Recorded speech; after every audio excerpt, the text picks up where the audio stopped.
এক নাগাড়ে তুমুল বৃষ্টিতে ক্রমশ বাড়ছে তিস্তার জলস্তর। প্লাবিত জলপাইগুড়ির একাধিক এলাকা। বন্যা পরিস্থিতিতে প্রায় ৭৮টি পরিবারের আপাতত ঠিকানা ত্রাণ শিবির।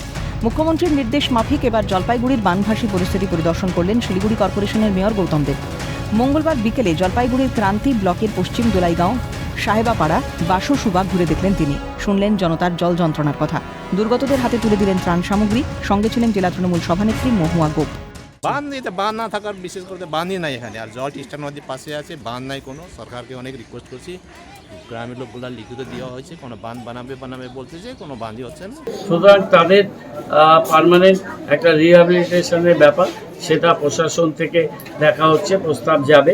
এদের একটা প্রপোজাল, সেটা মাননীয় মুখ্যমন্ত্রী সেটা দেখার জন্য প্রশাসনকে নির্দেশ দিয়েছে।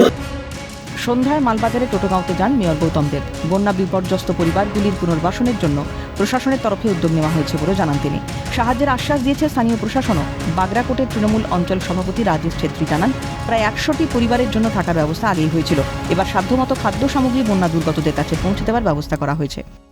এখন আমি আসছি, এখন এদের জন্য বিডিও সাহেব চাউলের বন্দোবস্ত করতেছে। আমি সবজি টবজি তেল আমি বন্দোবস্ত করাচ্ছি। এর আগেও আমরা ১০০ ঘরের জন্য শিফটের জন্য ব্যবস্থা করে রাখছি।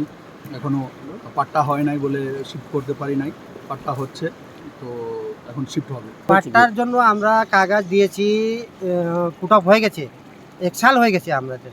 তো বিএলআরও ম্যাডাম ৭-৮ বার ইনভেস্টিগেশন করে সব তৈরি হয়ে গেছে। তারপরে ব্লক থেকে সাইন হয়ে এসডিএলওর কাছে গেছে, ওইখানে সাইন হয়ে এসডিওর কাছে গেছে, ওইখানে আটকায় আছে।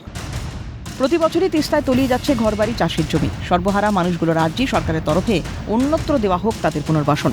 এখন সরকারের উদ্যোগে জল যন্ত্রণা থেকে আদৌ রেহাই মেলে কিনা সেটাই দেখার। তিতাস পালের রিপোর্ট, ক্যালকাটা নিউজ।